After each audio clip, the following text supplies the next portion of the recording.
Namaste, dear friends.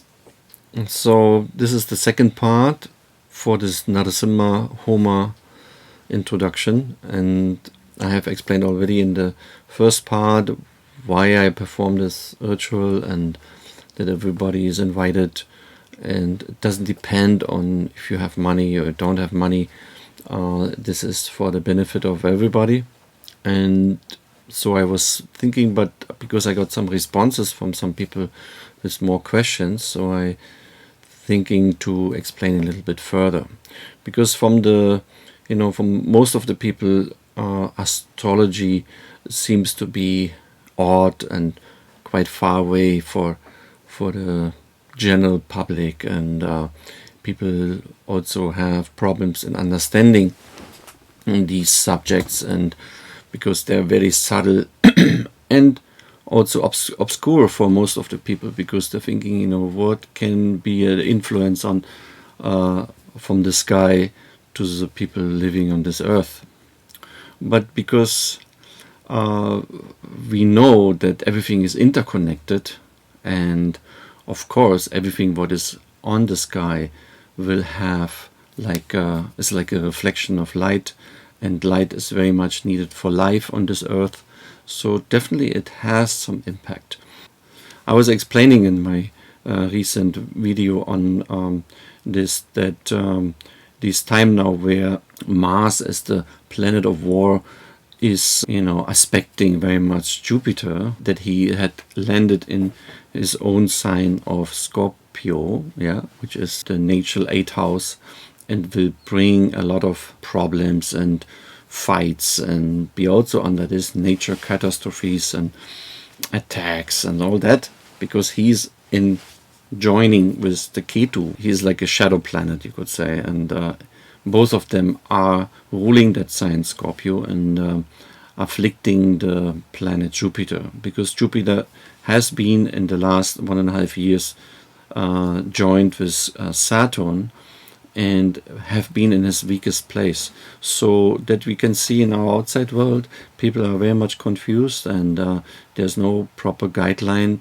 how to go out of these problems with the pandemic. Slogans are ruling the earth, not real knowledge, you could say. The deep knowledge is somehow hidden, or it's not really focused on. Everyone just have to follow one slogan, so that is very problematic. Nature paying back, you could say, because of the misuse of nature. Those diseases are a very particular sign for that. So everyone, all of us, are part of this misusing of nature, so therefore we get paid for. And so now Jupiter which is the planet of wisdom and knowledge, has been left Saturn behind.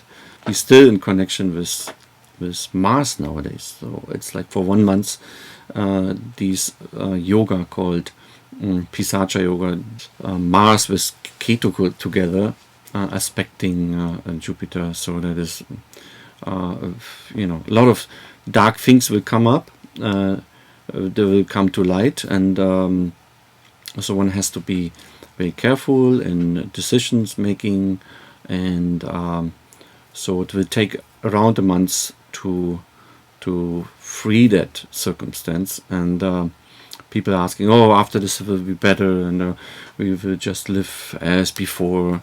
Definitely this is not the indication, but it will be, some knowledge will come up, because Jupiter is now then freed from that circumstance, and he will give more space for different opinions, and there's not just two opinions on this world, either for or against it, but it will be there will be a varieties coming to see that this is out of this pandemic. There's not only one way. Anyhow, so that nature is paying us some results, which has very karmic reactions on this earth.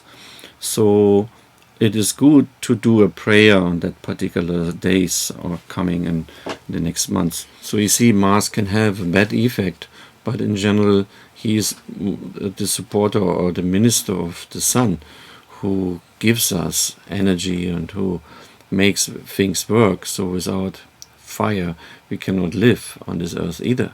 So the positive supporter of Mars is Narasimha, and he is the remover of all obstacles. So if there's a obstacle coming from that particular planet, he can be removed by the Adi Devata, which is Lord Narasimha here. So Narasimha is worshipped in that circumstance, not just by the Vaishnavas, but by all traditions of the Vaidikas, in the, you could say, in the world.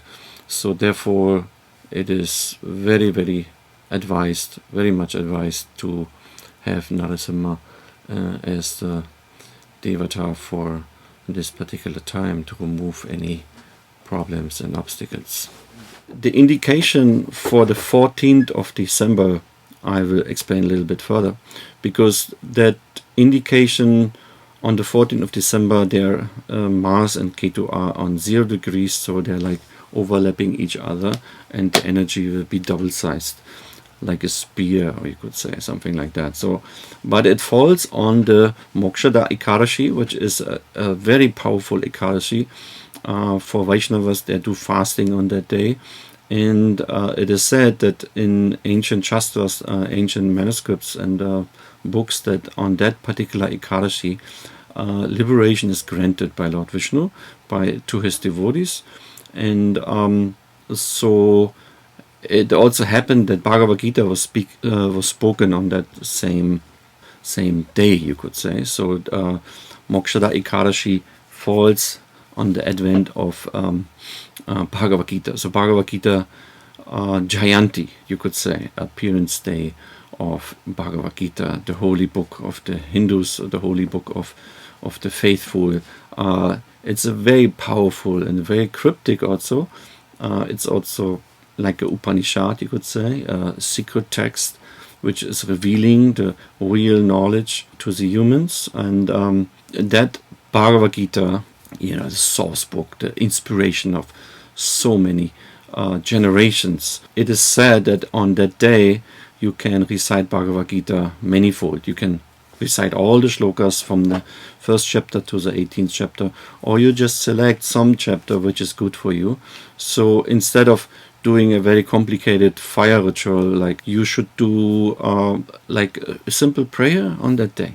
Do your mantra, do your proper reading of Bhagavad Gita on that day, and do it in people with who you like to join. Even online you can do. So there's no fast rules for this Gita Jayanti day. And it is also good to fast on that day if possible. Otherwise, just be calm and do your proper prayer. So that will be a very powerful day for removing any of these dark obstacles in front of us. So I encourage everybody. People will say, "Oh, I cannot do fire ritual. I'm just a little light. What I can do in general. I'm not able to make the world change. But if we all join together on that particular day, it will be a very powerful change in the world, and do the good things for the upliftment of humankind. And I think that can be a very good impact. So doesn't matter who's qualified, who's not qualified, who has the proper mantra, who the heart intention is the main aspect, and we want to do it for the good, and pray that the world changes for the good for the next generations also. So please join on 14th of December, means on Tuesday, on that Vaikunta Ekadashi or Mokshada Ekadashi, for the spiritual upliftment on this earth. And the next week there's coming, and the next week's coming up to the 16th, I will continue with the Narasimha Homa. Everybody who wants to support or join in can do it via Facebook, or support it with some contribution. Little donation will be shown here below. So, and then you send me your personal data, your names and your birth data, and I can include it in the Homa. Meanwhile, you stay happy and pure and give the blessings to everybody else. So see you soon. Namaste.